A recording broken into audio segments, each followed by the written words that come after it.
بسم اللہ الرحمن الرحیم الحمدللہ رب العالمین افضل الصلاۃ و اکمل السلام علی سید الانبیاء والمرسلین وعلی آلہ الکرام و اصحابہ العظام اجمعین۔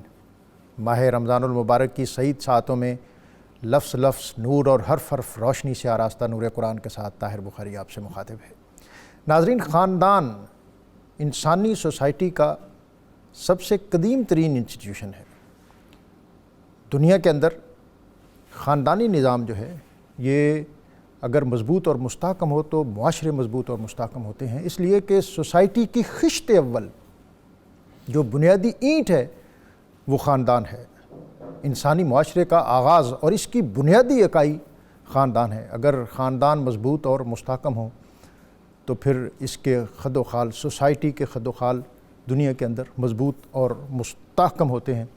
اور ناظرین، جب خاندان بکھرتا ہے تو پھر پوری انسانی سوسائٹی توڑ پھوڑ کا شکار ہو جاتی ہے، اور اس توڑ پھوڑ میں اخلاقی اقدار جہاں خراب ہوتی ہیں، پھر اس کے ساتھ ساتھ مذہبی روایات کا برقرار رہنا وہ بھی مشکل ہوتا ہے۔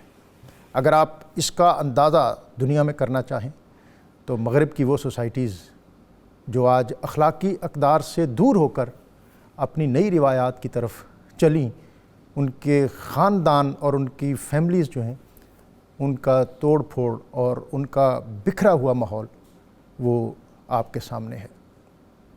خاندان کا نظام جب تباہ ہوتا ہے تو اس کا لازمی نتیجہ یہ ہوتا ہے کہ والدین کے درمیان ایک رخنا اور کھچاؤ پیدا ہوتا ہے، اور جب والدین کے درمیان رنجش اور رخنا پیدا ہوتا ہے تو اس کا لازمی نتیجہ اولاد کی بے راہ روی پہ نکلتا ہے، اور جب اولاد بے راہ رو ہوتی ہے تو گھر اور خاندان کا پورا ماحول تلپٹ ہو جاتا ہے۔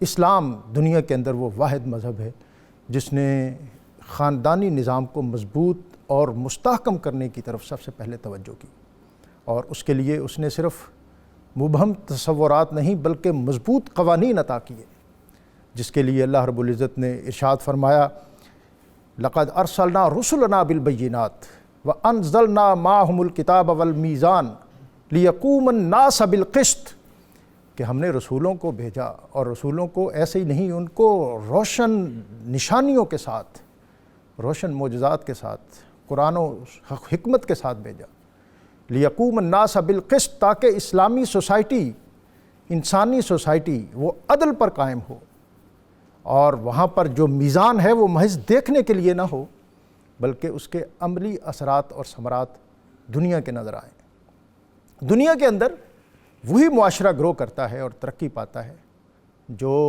مضبوط عدل اور انصاف کے تصورات پر مبنی ہو۔ باب مدینۃ العلم حضرت علی المرتضیٰ کرم اللہ تعالی وجہ الکریم آپ نے فرمایا تھا کہ الملک یبقی مع الکفر لا یبقی مع الظلم، کہ کوئی معاشرہ کفر کے ساتھ تو سروائیو کر سکتا ہے لیکن ظلم کے ساتھ قائم نہیں رہ سکتا۔ نبی اکرم رسول محتشم صلی اللہ علیہ وسلم کی دنیا میں تشریف آوری اور ظہور اسلام کے وقت عرب کے اندر جو بہت سی کبھی رسومات تھیں، ان میں سے ایک کبھی رسم میراث یعنی ترکہ اور جائیداد کی غیر منصفانہ تقسیم تھی۔ مرنے والا جس کو چاہتا اپنا پورا ترکہ دے دیتا، اور جس کو چاہتا اپنے خاندان میں اپنے بیٹوں بیوی بچوں کو یکسر محروم کر دیتا۔ وہ اپنے فخر و مباحات کی خاطر اپنی جائیداد دور دراز کے لوگوں میں تقسیم کرتے تاکہ لوگوں کے اندر ان کے مرنے کے بعد ان کی سخاوت کا چرچا ہو، اور ان کی اپنی اولاد اسرت اور تنگی کے ساتھ زندگی گزارنے پر مجبور ہوتی۔ اسلام نے، نبی اکرم رسول محتشم صلی اللہ علیہ وسلم نے اس حوالے سے ایک مربوط اور منظم نظام عطا کیا، اور خاندان کے ماحول کو اور سوسائٹی کے اس بنیادی یونٹ کو اہمیت دیتے ہوئے اس کو ایک خوشحال زندگی کی شاہراہ پر گامزن کیا۔ اسلام نے میراث کے جو تصورات عطا کیے، دنیا کی کوئی سویلائزیشن اور کوئی سوسائٹی اس کے مقابلے میں ان تصورات، صرف تصورات نہیں بلکہ ایک مربوط قانون اور نظام دنیا کو کوئی اور معاشرہ پیش نہ کر سکا۔ آج ہم اسلام کے نظام میراث اس پر بات کریں گے، اور اس پر بات کرنے کے لیے ہمارے ساتھ آج بہت وقیح پینل ہے۔ مفتی دل محمد چشتی صاحب، مفتی احمد رضا سیالوی صاحب، ڈاکٹر ظہور اللہ اظہری صاحب، اور اختتام پر حمد باری تعالیٰ کے لیے آج ہمارے ساتھ موجود ہوں گے محمد فاروق قادری۔ میں اپنے مہمانوں کو خوش آمدید کہتا ہوں، اور ان کی طرف جانے سے قبل آج کا اسم مبارک الرافع، بلندیاں عطا فرمانے والا، اس اسم کا پڑھنا انسان کے لیے عروج، ارتقاء، بلندی اور پیشوائی کا باعث ہے۔ علامہ صاحب، آج کا موضوع جو ہے یہ اہم ہے، اور اس اعتبار سے بھی کہ جو لوگ اپنے آپ کو خواندہ تصور کرتے ہیں اور کسی حد تک درسیات کے شعبے سے بھی تعلق رکھتے ہیں، اس علم کے حوالے سے وہ بھی اتنی دسترس نہیں رکھتے شاید کہ جس سے لوگوں کو وہ کوئی رہنمائی عطا کر سکے۔ تو اس لیے آج کا میں پینل جو ہے یہ بہت سب سے پہلے تو میں یہ چاہوں گا کہ سورہ نساء میں جو وراثت کی تقسیم کے حوالے سے اللہ تعالیٰ کا حکم ہے، یوصیکم اللہ فی اولادکم، کہ اللہ تعالیٰ تمہیں حکم دیتا ہے تمہاری اولاد کے بارے میں، بیٹے کا حصہ اور 2 بیٹیوں کے برابر۔ میں چاہوں گا کہ ابتدائی اس پر گفتگو کرتے ہوئے آپ وراثت کی اہمیت قرآن و سنت کی روشنی میں یہ ہمیں عطا کریں۔ بسم اللہ الرحمن الرحیم، حامداً للہ تعالی و مصلیاً علی رسولہ النبی الکریم وعلی آلہ و اصحابہ اجمعین۔ آج بہت حساس موضوع ہے اور حساس مسئلہ ہے۔ جس طرح زمانہ جاہلیت کے اندر اس کے اندر بے ضابطگیاں، بے اعتدالیاں اور غیر منصفانہ طریقہ کار اور رویے تھے، اسی سے ملتے جلتے اب بھی معاشرے کے اندر ایسے رویے پائے جاتے ہیں۔ اس موضوع کا عوام الناس کے سامنے رکھنا بہت ضروری ہے تاکہ لوگ اس موضوع کی طرف دلچسپی لیں اور اس کی اہمیت کو سمجھیں۔ خالق کائنات نے قرآن مجید فرقان حمید میں شرعی احکام بہت سے بیان فرمائے، اہم رکن اسلام کا نماز بھی بیان فرمایا اقیم الصلاۃ، نماز قائم کرو، آتوا الزکاۃ، زکوٰۃ ادا کرو۔ حج کے بارے میں فرمایا وَلِلَّهِ عَلَى النَّاسِ حِجُّ الْبَيْتِ مَنِ اسْتَطَاعَ إِلَيْهِ سَبِيلًا۔ لیکن ان 3 کو جو بطور مثال میں نے ذکر کیا، اللہ کریم نے ان کا حکم ضرور دیا، لیکن نماز کی تفصیل صراحتاً نہیں بیان فرمائی کہ کتنی نمازیں ادا کرنی ہیں اور ہر نماز کے اندر کتنی رکعتیں اور ان کا کیا طریقہ کار ہے۔ زکوٰۃ ہے تو کتنا نصاب ہے اور کتنی زکوٰۃ دینی ہے، حج کے ارکان کیا ہیں، طریقہ کار کیا ہے۔ لیکن جب وراثت کے مسئلے کو قرآن نے جب بیان فرمایا تو خالق کائنات نے ان لوگوں کو متعین فرمایا جن کو وراثت میں سے حصہ دینا ہے اور کتنا حصہ دینا ہے۔ تو اس کو تفصیل سے بیان کرنا اور وہ بھی صراحتاً بیان کرنا، اس آیت مبارکہ سے ہمیں پتہ چلتا ہے کہ یہ وراثت کے معاملات کتنے نازک اور حساس ہیں کہ خالق کائنات اس کو بڑی تفصیل اور تصریح سے بیان کر رہا ہے۔ تو اللہ رب العزت کے لیے یہ وصیت کا لفظ استعمال ہوا قرآن مجید میں، ظاہر ہے کہ خالق کائنات نے خود استعمال فرمایا۔ تو یوصی کا حقیقی معنی یہ ہے تاکیدی حکم۔ اللہ فرماتا ہے یوصیکم اللہ فی اولادکم، کہ وراثت کے حوالے سے جو اللہ کا تمہیں حکم ہے یہ محض حکم نہیں بلکہ یہ حکم بہت مؤکد اور مضبوط ہے۔ تو اس آیت مبارکہ کا اگر ہم شان نزول دیکھیں تو آج کے معاشرے کو بھی ہم مد نظر رکھیں تو وہاں پر کچھ روش پہلے زمانہ جاہلیت سے ملتی جلتی نظر آتی ہے۔ اس آیت مبارکہ کا شان نزول کچھ یوں محدثین اور مفسرین نے بیان فرمایا۔ اس حدیث مبارکہ کے راوی حضرت جابر بن عبداللہ رضی اللہ تعالیٰ عنہ ہیں۔ وہ یہ کہتے ہیں کہ سعد بن ربی رضی اللہ تعالیٰ عنہ یہ جنگ احد کے اندر شہید ہو گئے، اور انہوں نے ایک اپنی بیوی چھوڑی اور 2 بیٹیاں چھوڑی۔ ان کا بھائی یعنی سعد بن ربی کا بھائی، بچیوں کا چچا، وہ آیا اور سارا مال لے کر چلا گیا، کیونکہ زمانہ جاہلیت کا یہی طریقہ کار تھا کہ عورتوں کو اور چھوٹے بچوں کو وراثت میں سے کچھ نہیں دیا جاتا تھا۔ وہ یہ کہتے تھے کہ وراثت میں سے مال تو اس کو دیا جائے جس کو تلوار اٹھانی ہے، جو جنگ و جدال کا مرد ہو، ان عورتوں اور بچوں اور بوڑھوں کو وراثت دینے کا کیا فائدہ۔ اسی نقطۂ نظر کے پیش نظر وہ سارا مال لے کر چلے گئے۔ حضرت سعد بن ربی رضی اللہ تعالیٰ عنہ کی زوجہ اپنی دونوں بیٹیوں کو لے کر نبی کریم صلی اللہ علیہ وسلم کی بارگاہ میں آئے، وَمَا أَرْسَلْنَاكَ إِلَّا رَحْمَةً لِّلْعَالَمِينَ۔ اور چونکہ آپ صلی اللہ علیہ وسلم بیواؤں اور یتیموں کے لیے ماوا اور ملجا ہیں، اور آ کر عرض کرنے لگیں یا رسول اللہ صلی اللہ علیہ وسلم، یہ سعد بن ربی کی بیٹیاں ہیں جو جنگ احد میں شہید ہو گئے، اور انہوں نے مال چھوڑا تھا لیکن بھائی ان کا سارا مال لے کر چلا گیا۔ اور انہوں نے اس وقت عورتوں کے حوالے سے جو معاشرے کی ترجیحات تھیں اس کو بھی بیان کیا، کہا یا رسول اللہ لا تنکح المرأة الا علی مالہا، کہ بچیوں کے پاس مال ہوگا تو کل ہی ان کی کہیں شادی کا بندوبست ہو سکے گا. سبحان اللہ. تو نبی کریم علیہ السلام نے اس بات پر خاموشی اختیار کی. آپ نے یہ نہیں کہا نہیں بلکہ دین کی بنیاد پر عورتوں سے شادی کی جاتی ہے، لیکن معاشرے کے اندر ایک حقیقت ہے. تو نبی کریم صلی اللہ علیہ وآلہ وسلم نے ان کی یہ شکایت سن، آپ نے خاموشی اختیار کر لی. اور خاموشی اختیار کرنا صحابہ کرام کے لیے ایک اشارہ تھا کہ اب اللہ کا حکم ہی کوئی نازل ہوگا. اتنے میں نبی کریم علیہ السلام پر وحی کے آثار نمودار ہوئے، اور پھر آپ علیہ السلام نے وہ وحی حاصل کی. یہ یوصیکم اللہ فی اولادکم ایک طویل آیت مبارکہ نازل ہوئی. تو نبی کریم علیہ السلام نے سعد بن ربیع کے بھائی کو بلایا، بچیوں کے چچا کو بلایا اور کہا یہ آیت سنو، اور اس میں تمہارے لیے حکم یہ بیان کیا گیا کہ ان بچیوں کو، کیونکہ ان کن نساء فوق سنتین. میں چاہوں گا کہ آپ اس آیت کے حوالے سے تفصیل سے بات کریں، لیکن میں گفتگو میں اپنے دوسرے مہمانوں کو شامل کر لوں. مفتی احمد رضا سیالوی صاحب، یہ جو دور جاہلیت کے واقعات اور اسی تناظر میں پھر غزوہ احد اور پھر اس کے بعد جو شان نزول ہے اس آیت کا، میں یہ بھی چاہوں گا کہ تھوڑی سی آپ تفصیل ہمیں دور جاہلیت کی بھی عطا کر دیں. اگرچہ جزوی طور پر تذکرہ ہوا کہ وہاں جو جوان مرد ہے اس کے علاوہ عورتوں کو، بیٹیوں کو اور بچوں کو، کم سن بچوں کو تو بالکل اس سے محروم رکھا جاتا تھا. وہ ماحول جس میں یہ قرآن پاک نازل ہو رہا تھا اور پھر میراث کے قوانین اور پھر اس کی جس طرح حضرت نے بتایا کہ جزیات عطا ہوئی ہیں، اس ماحول اور اس تناظر میں یہ جو قرآن سنت کے احکام ہیں اس پر آپ تھوڑا ہمیں رہنمائی دے دیں.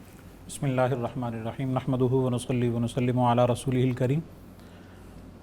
دور جاہلیت میں چونکہ عام رواج تھا کہ جس کے ہاتھ مال آتا وہی لے جاتا، ایسے کے اندر جب کوئی شخص مرنے لگتا تو وہ عمومی طور پر وراثت کے اندر اپنی وراثت تقسیم کرنے کے حوالے سے یہ وصیت کرتا کہ میرا مال ان میرے یاروں دوستوں کو دے دینا جو میرے ساتھ یوں خوشیاں منایا کرتے تھے، یا ایسے لوگوں کو کر دیتا وصیت کہ جن کا اس کا دور دور سے کوئی تعلق نہ ہوتا، اپنے رشتہ داروں، اپنے عزیزوں کو بالکل اس کو لا تعلق کر دیتا. تو ایسے حالات کے اندر رب ذوالجلال جل مجدہ الکریم کے محبوب صلی اللہ تعالیٰ علیہ وسلم نے اس بات کو روکنے کے لیے ارشاد فرمایا کہ تم لوگ جو دوسروں کے لیے وصیت کرتے ہو، دوسروں کو حق دیتے ہو، اولاً تو وصیت اپنے گھر والوں کے لیے کرتے نہیں، ان کے لیے چھوڑتے ہی کچھ نہیں.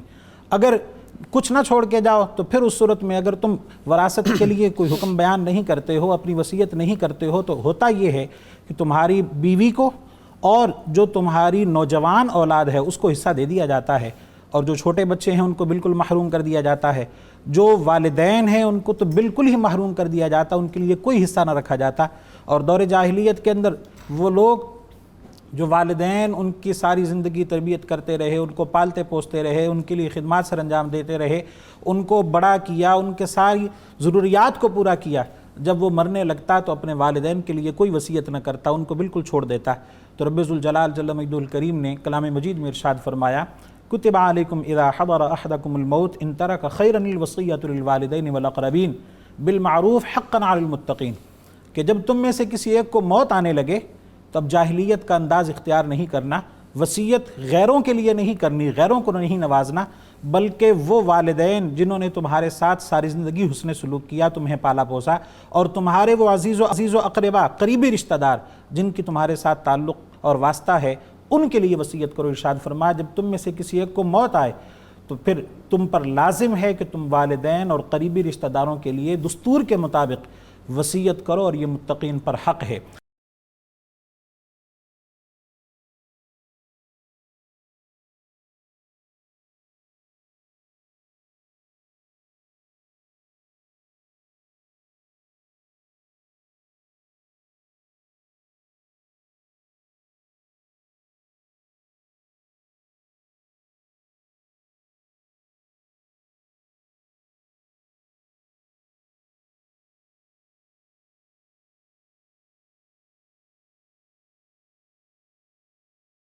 ڈاکٹر صاحب، عورتوں کی میراث، اسلام یہ دعویٰ کرتا ہے کہ اسلام ہی وہ پہلا مذہب ہے کہ جس نے ترکے میں، میراث میں عورتوں کے حقوق کا تعین کیا ہے. اس کے باوجود ایک یہ اعتراض آتا ہے کہ یعنی وہ پہلی بات ہم چھوڑ دیتے ہیں کہ سب سے پہلے جو استحقاق اسٹیبلش کیا ہے وہ اسلام ہے عورت کا ترکے میں، لیکن اب ہم یہ اعتراض کر دیتے ہیں کہ جی عورت کا حصہ جو ہے وہ کم ہے اور مرد کا زیادہ ہے، عورت کو محروم رکھا گیا ہے. جناب بسم اللہ الرحمن الرحیم الحمدللہ رب العالمین والصلاۃ والسلام علی سید الانبیاء والمرسلین۔ یہ سوال مستشرقین کی طرف سے بھی کیا جاتا ہے کہ عورتوں کا حصہ اسلام میں کم رکھا گیا ہے اور یہ ایک طرح سے زیادتی ہے اور ظلم ہے۔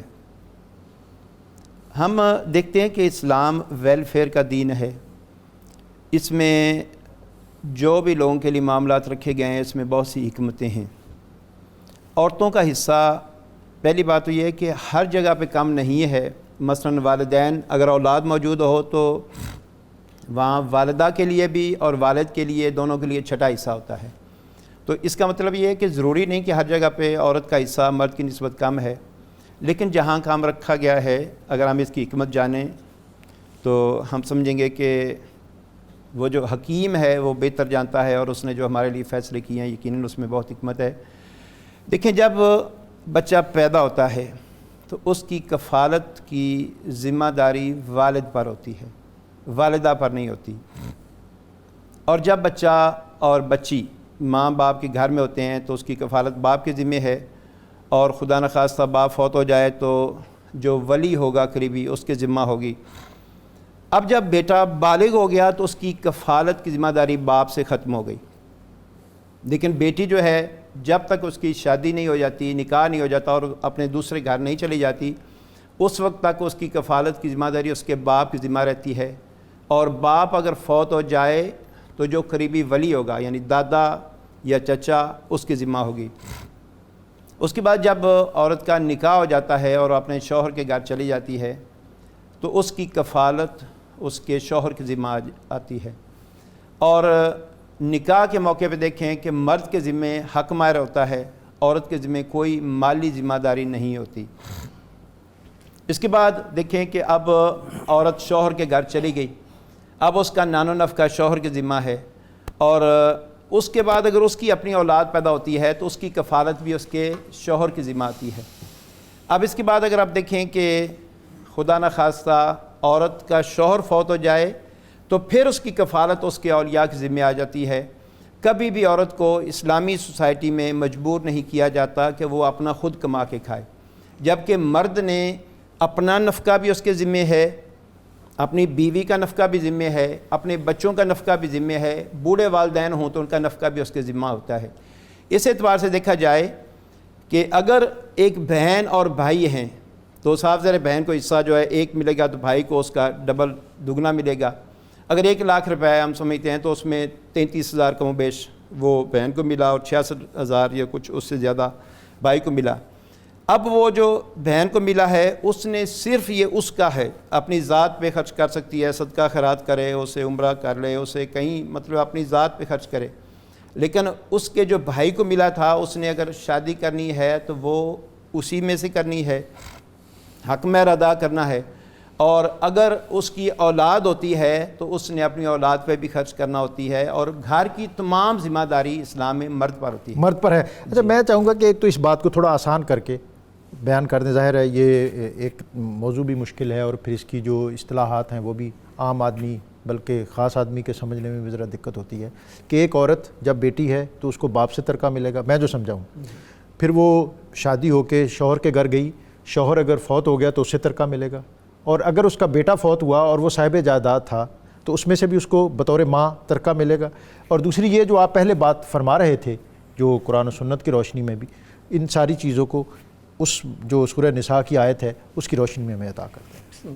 سورۃ النساء کی جو آیت مبارکہ کا شان نزول میں ذکر کر رہا تھا، عرض کر رہا تھا کہ حضرت سعد بن ربیع کی جب زوجہ نے بارگاہ رسالت مآب میں اپنی بچیوں کے حوالے سے شکایت پیش کی تو یہ آیت مبارکہ نازل ہوئی۔ تو حضرت سعد بن ربیع کے بھائی بھی تو صحابی تھے، وما كان لمؤمن ولا مؤمنة اذا قضى الله ورسوله امرا ان يكون لهم الخيرة، کہ مومن کی یہ شان ہے کہ جب اللہ اور اس کے رسول کا حکم آ جائے تو بغیر چون چراں کے وہ اس حکم کو آمنا و صدقنا سمعنا و اطعنا کے جذبے سے قبول کرتا ہے۔ سرکار نے فرمایا کہ سعد بن ربیع کے بھائی کو کہ تم اپنی دونوں بھتیجیوں کو یعنی سعد کی دونوں بیٹیوں کو 2/3 دے دو، کیونکہ قرآن مجید میں فَإِن كُنَّ نِسَاءً فَوْقَ اثْنَتَيْنِ، اور چونکہ بیوہ اس کو مرنے والے شوہر کی اولاد بھی تھی، میت کی اولاد بھی تھی، تو لہذا اس کو 8واں حصہ دے دو اور باقی مال تمہارا ہے۔ کیوں اب تم اس کے عصبہ بن گئے، اور عصبہ جو ہوتا ہے وہ ذوی الفروض یعنی جن کا حصہ اصحاب فرائض مقرر ہیں، ان سے بچا ہوا مال سارا لے جاتا ہے۔ یہ ذو الفروض جو ہیں، اب یہ بات جب آپ کہیں گے تو یہ تو سمجھ جائیں گے، میں تو نہیں سمجھوں گا، اور ہمارے سننے والے وہ بھی شاید نہ سمجھ سکیں۔ ذو الفروض جو ہیں یہ کون ہیں؟ یعنی یہ وہ لوگ ہیں، ان میں سے 4 مرد ہیں اور 8 عورتیں ہیں، جن کا حصہ قرآن مجید نے متعین اور فکس کیا ہے۔ آپ کے پاس اگر جائیں مسئلہ پوچھیں تو آپ بھی ادھر ادھر نہیں کر سکتے اس جی بالکل، اس کو جس طریقے پر کہ اگر بیٹی ایک ہے تو اس کو قرآن مجید کہتا ہے کہ فلاں نصف، اس کو 1/2 دو گے، کل مال کا نصف دو گے، اور اس کا یہ حصہ دین نے طے کر دیا، دین نے طے کر دیا۔ اور اگر کوئی انسان وارث ہے لیکن وہ حصہ معاف کرتا ہے تو معاف کرنے کے باوجود بھی اس کا حصہ ساقط نہیں ہوتا، کیونکہ یوصیکم اللہ، اللہ نے اس چیز کا حکم دیا، وہ پھر بھی لینا چاہے تو لے سکتا ہے۔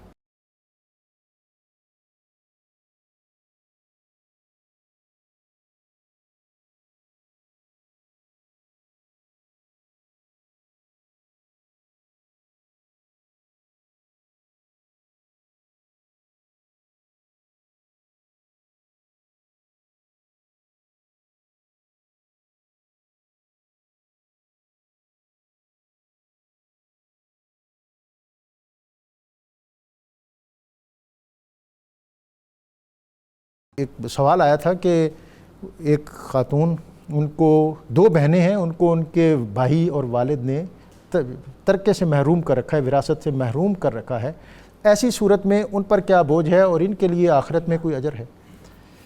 بالکل، جو انہوں نے سوال کیا، نبی کریم علیہ السلام نے 1450 سال پہلے اس بیماری کی نشاندہی بھی کر دی، اور ایسے ظلم کرنے والے لوگوں کا اخروی انجام بھی بیان کر دیا۔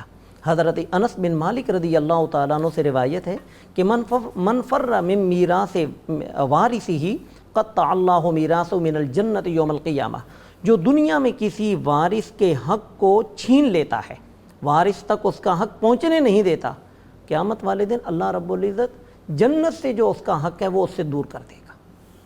اسی طرح نبی کریم صلی اللہ علیہ وآلہ وسلم نے ارشاد فرمایا کہ جس نے اس حصے کو آگے وارث تک نہیں پہنچایا، جو حصہ فرضہ اللہ و رسولہ، اللہ اور اس کے رسول نے مقرر کیا، جب ہم نے کلمہ اپنے پیارے نبی کا پڑھ لیا، توحید اور رسالت کے ہم شہادت دینے والے ہیں، تو پھر اللہ اور اس کے رسول نے جو مقرر کیا وہ ہمیں دینا پڑے گا۔ فرمایا اگر کوئی ایسا کرے گا کہ نہیں دے گا تو اللہ تعالیٰ اس کو جنت سے محروم کر دے گا۔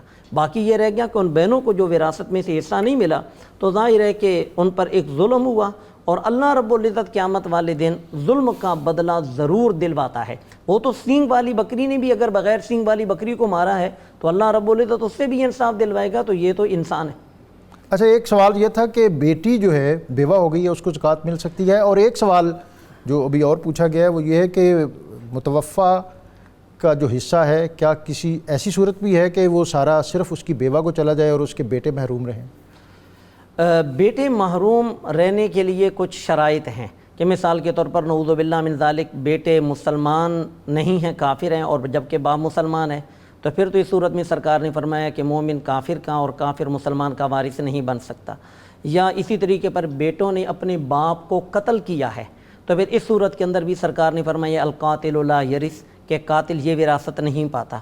تو باقی یہ رہ گیا کہ اگر بیٹا بھی انہوں نے کوئی ایسا جرم بھی نہیں کیا تو ان کو وراثت سے محرومی کی کوئی صورت بن ہی نہیں سکتی۔ اولاد، ماں باپ، میاں بیوی، خواہ وہ بالغ ہوں یا نابالغ ہوں، اس کا کوئی اثر نہیں، کسی بھی صورت میں وراثت سے محروم نہیں ہو سکتے۔ ان کا وراثت میں حصہ کم و بیش تو ہو سکتا ہے، لیکن وراثت سے یہ محروم ہو جائیں، اسلام کے اندر اس کا کوئی تصور، اسلام کے اندر اس کا کوئی تصور نہیں ہے۔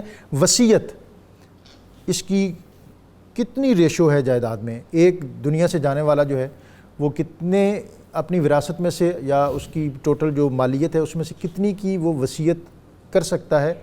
اور بالکل اس کی سانسیں اکھڑی ہوئی ہیں تو اس وقت کی وصیت بھی ویلڈ ہے؟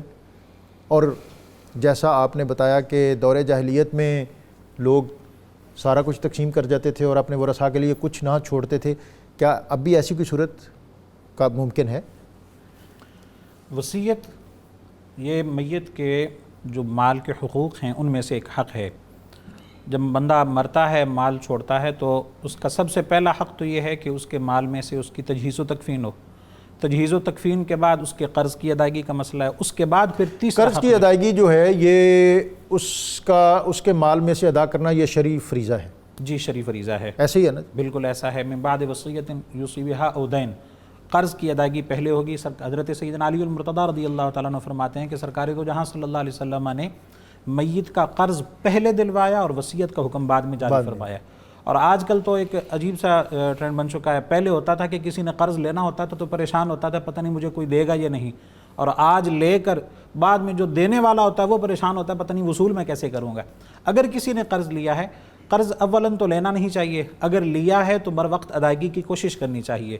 اور قرض ایک ایسی چیز ہے کہ سرکار دو جہاں صلی اللہ علیہ وسلم نے فرمایا اگر بندہ شہادت کا درجہ پا لیتا ہے، شہید ہو جاتا ہے، شہید کا ہر گناہ معاف ہے لیکن قرضہ معاف نہیں ہوتا.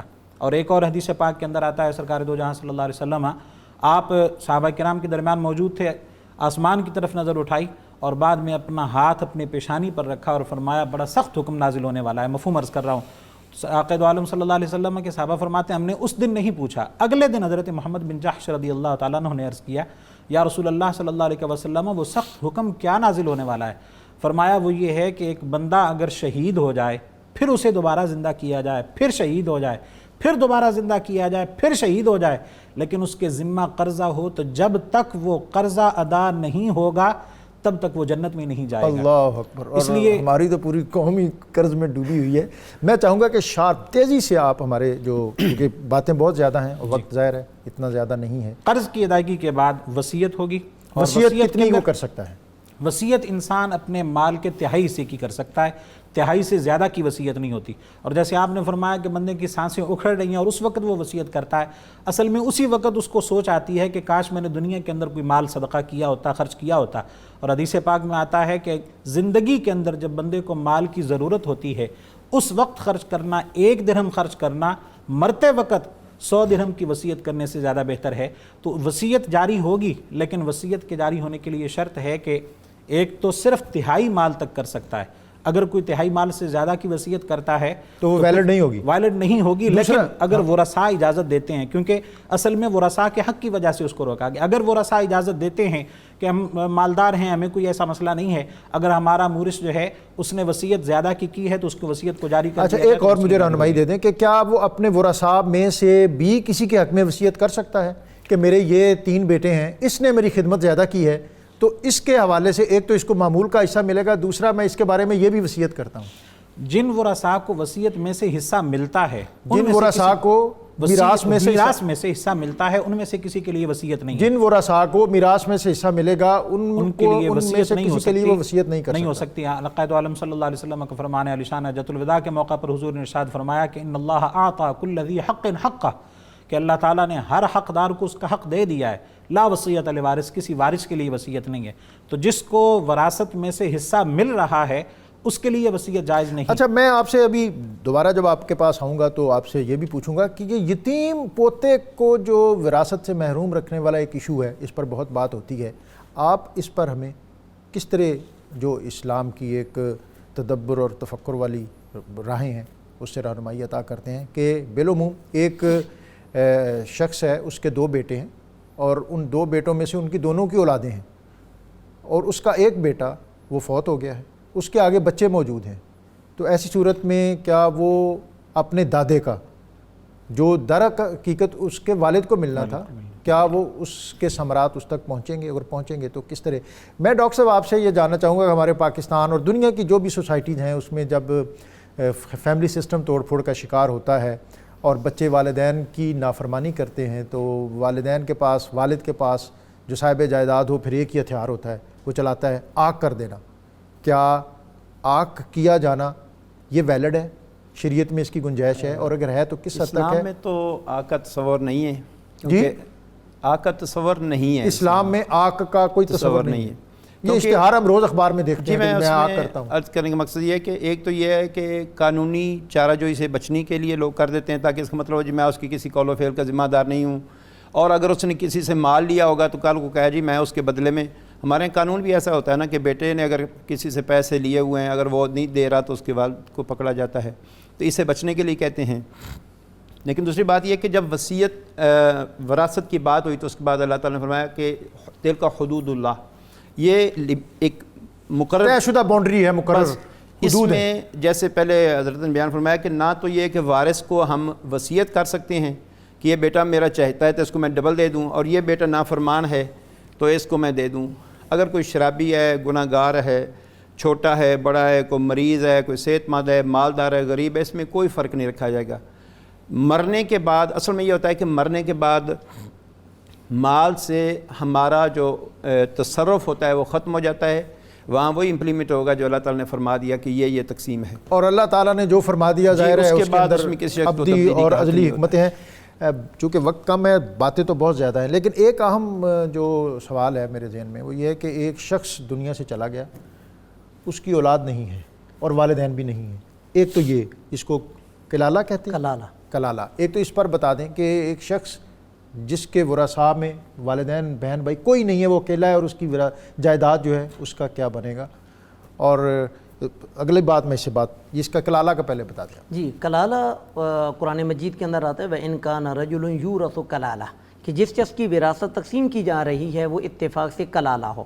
کلالہ اس شخص کو کہتے ہیں کہ جس کے باپ دادا بھی نہ ہو اور جس کی اولاد بھی نہ ہو۔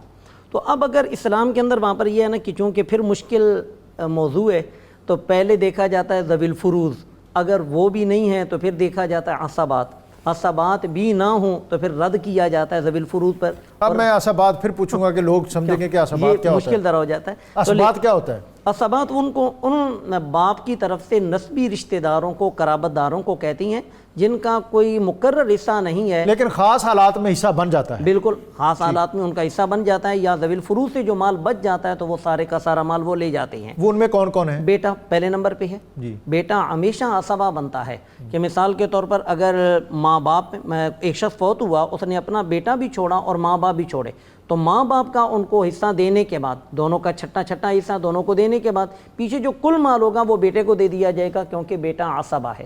اسی طرح چچا عصبہ ہے، اسی طریقے پر بھتیجا یہ عصبہ ہے۔ باپ بھی کئی صورتوں میں عصبہ بن جاتا ہے، مثال کے طور پر مرنے والے کی کوئی اولاد نہ ہو تو سارے کا سارا مال باپ لے جاتا ہے۔ ایک اور بات کہ اگر مرنے والا جو ہے، دنیا سے جانے والا، اس کی بالکل کوئی اولاد نہیں ہے، والدین بھی نہیں ہے، جی جیسے اسی سے ملتا جلتا ہے، اور ایسی صورت میں وراثت جو ہے وہ چچاؤں کو، پھوپھیوں کو منتقل ہوتی ہے۔ بالکل۔ اور عرب کے اندر بالخصوص یہ جو ایک روایت تھی کہ جو چچا ہوتے تھے وہ پھر اس پر زیادہ کمانڈ کرتے تھے کہ اس کے اصل وارث ہم ہیں۔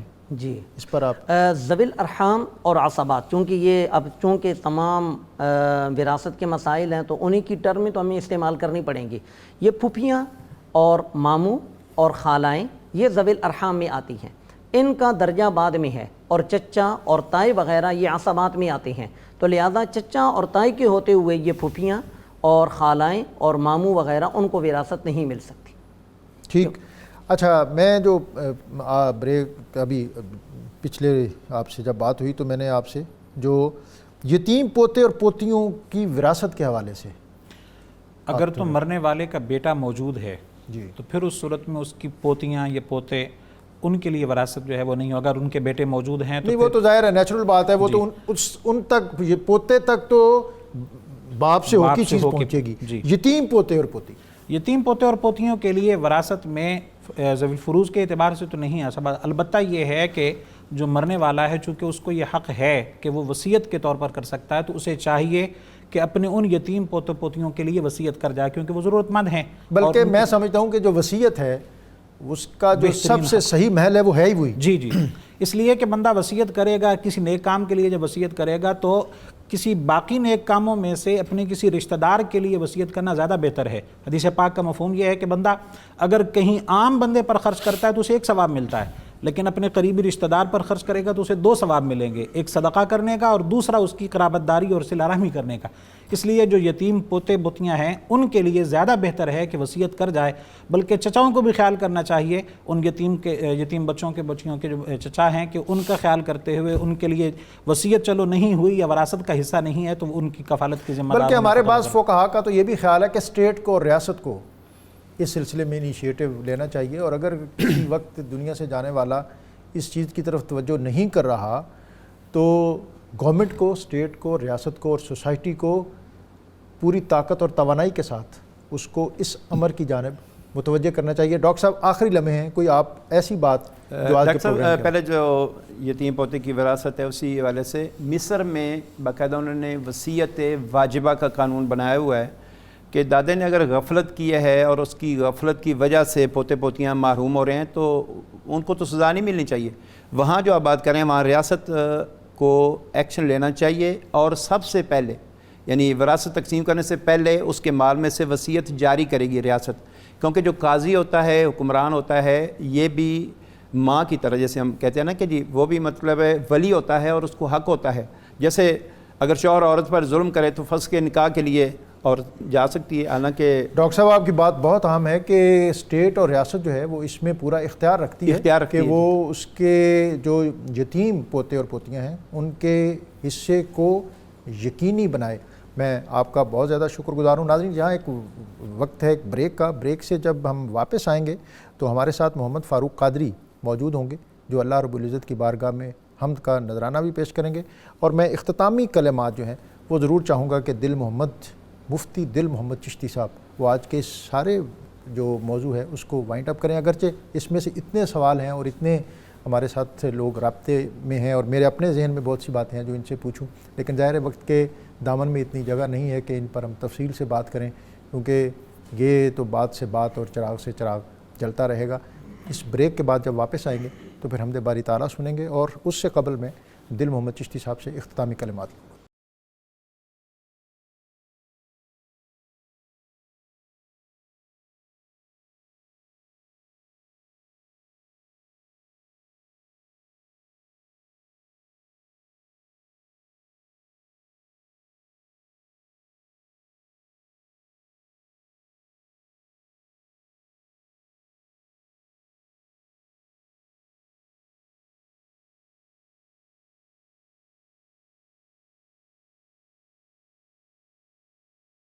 نور قرآن میں آپ کو ایک مرتبہ پھر خوش آمدید۔ آج انتہائی اہم موضوع میراث کی تقسیم، قرآن و سنت کی روشنی میں اس کی حدود و قیود کیا ہیں اور اس کے قواعد و ضوابط کیا ہیں، اس پر آج ہم نے بات کی۔ ہمارے علماء نے بہت جامع، وقیع اور بہت کھل کے اس پر بات کی۔ میں چاہوں گا کہ آج کے اس پروگرام کے حوالے سے آپ اختتامی بات کر دیں، کیونکہ پروگرام ظاہر ہے بالکل اختتام پر ہے۔ آج کا جو ہمارا موضوع تھا بہت حساس ہے، اور اس کی حساسیت کا اندازہ اس بات سے لگائیں کہ نبی کریم صلی اللہ علیہ وآلہ وسلم نے ان مسائل کے جاننے کو نصف علم قرار دیا۔ سرور کائنات صلی اللہ علیہ وآلہ وسلم نے ارشاد فرمایا، اور اس ارشاد کے راوی حضرت ابو ہریرہ رضی اللہ تعالیٰ آپ کو اسپیشل کورسز بھی کرتے ہیں مدارس میں ایسے؟ جی بالکل، باقاعدہ یہ نصاب میں شامل ہے۔ تو سرکار دو جہاں صلی اللہ علیہ وسلم نے فرمایا کہ علم وراثت سیکھو اور آگے لوگوں کو سکھاؤ، یہ لوگوں کے سینوں سے سب سے پہلے علم اٹھا لیا جائے گا۔ اور سرور کائنات صلی اللہ علیہ وآلہ وسلم اور ان علوم کے ورثاء اور وارث یقیناً آپ صاحبان مسند و ارشاد ہیں۔ میں انشاءاللہ آپ سے چاہوں گا کہ پھر مزید دوبارہ بھی کبھی موقع ملے اور آپ سے ان پر مزید رہنمائی لیں۔ میں آپ کا بہت زیادہ شکر گزار ہوں احمد رضا سیالوی صاحب، آپ کا شکر گزار۔ ناظرین آج کا جو پروگرام ہے وہ بہت اہم، اور جو اختتامی بات کی کہ اس کا سیکھنا، علم میراث کا سیکھنا ہماری بنیادی ذمہ داری ہے، اور اس کو نصف علم قرار دیا گیا، اور یہ دین کے بہت بنیادی جو چیزیں اس میں سے ہے۔ میں مہمانوں کے شکریہ کے ساتھ آج کا وظیفہ لا الہ الا ہوا رب العرش العظیم، کہ جو شخص اولاد نرینہ سے محروم ہو اس وظیفے کو وہ 40 دن تک 1000 مرتبہ پڑھے، اللہ تعالیٰ اس کو اولاد کی خوشخبری سے سرفراز کرے گا۔ میں درخواست کرتا ہوں محمد فاروق آپ سے کہ وہ اللہ رب العزت کی بارگاہ میں حمد کا نذرانہ پیش کریں۔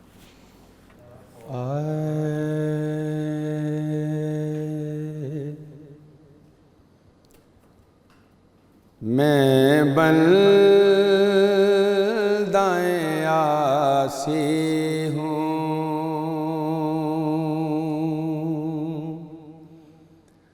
خطا کار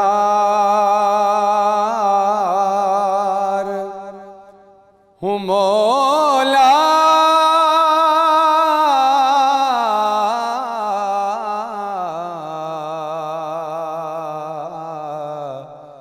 لیکن تیری رحمت کا طلبگار ہوں مولا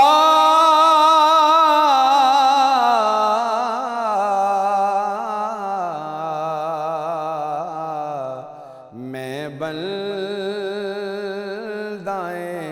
آسے ہوں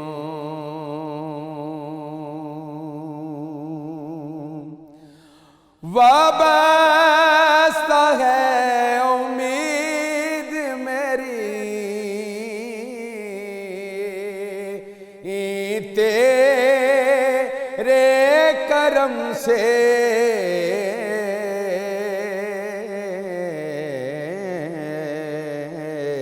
تیرا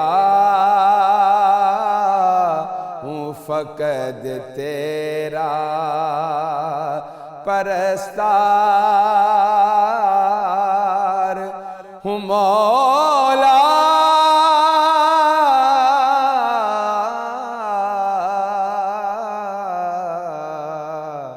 میں بندائیں آسے ہوں باہر کے اجالے مجھے کیا راہ سجائیں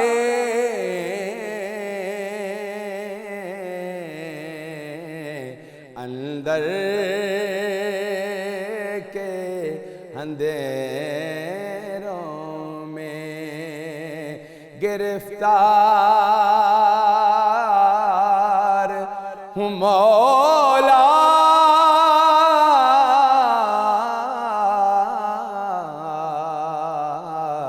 میں بندائیں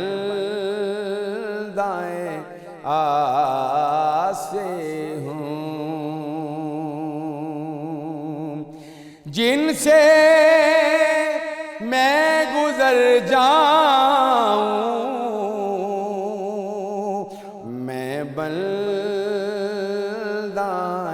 آسی ہوں خطا کار ہوں مولا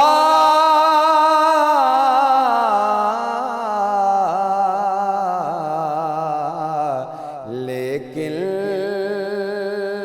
تیری رحمت کا طلبگار ہوں مولا